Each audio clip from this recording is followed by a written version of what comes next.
Salam, hər vaxtınız xeyir olsun. DİM test toplusu kimya tarazlığa aid hesablanmalar 32-ci suala baxırıq. Həcmi 1 litr olan qapalı qabda reaksiya tarazlıqdadır və tarazlıq halında A, B və C maddələrinin miqdarı uyğun olaraq 2, 4 və 8 moldur.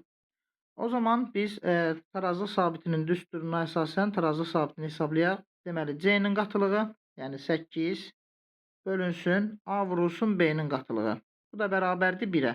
Tarazlıq sabiti 1-dir. Sabit bir kəmiyyətdir. Reaksiya üçün eyni olacaq burada. Deməli, reaksiya üçün tarazlıq sabiti 1-ə bərabərdir. Qaba neçə mol B maddəsi əlavə etmək lazımdır ki, növbəti tarazlıqda qabda 9 mol C maddəsi olsun. Deməli, qabda ilk öncə biz hesablayaq görək, qabda neçə mol B maddəsi var idi, tapaq.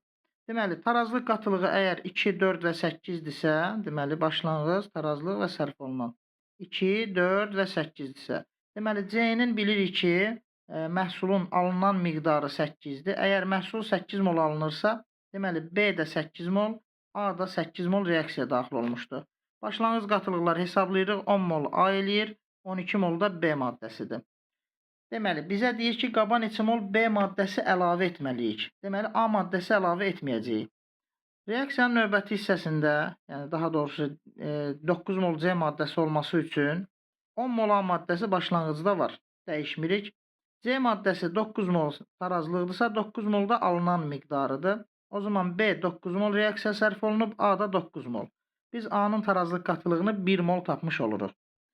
Və K tarazlığa əsasən B-nin də tarazlıq qatılığını X götürsək, C-nin tarazlıq qatılığı, yəni 9 bölünsün 1 vurulsun X bərabərdir neçəyə? 1-ə. Yəni tarazlıq sabiti onsuz da 1-ə bərabərdir. X də bərabərdir 9 eləyir. Deməli, B-nin tarazlıq qatılığı 9 olmalı idi ki, C də 9 mol tarazlıqda olsun. Həmin 1-ə əsasən.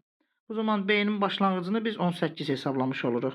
Bizə isə deyir ki, B maddəsini nə qədər əlavə etmişik? Deməli, əvvəlki reaksiyada B maddəsi 12 mol idi, indi isə 18 mol. Deməli, 18 çıxılsın 12 bərabərdir 6 mol B maddəsi əlavə etmişik.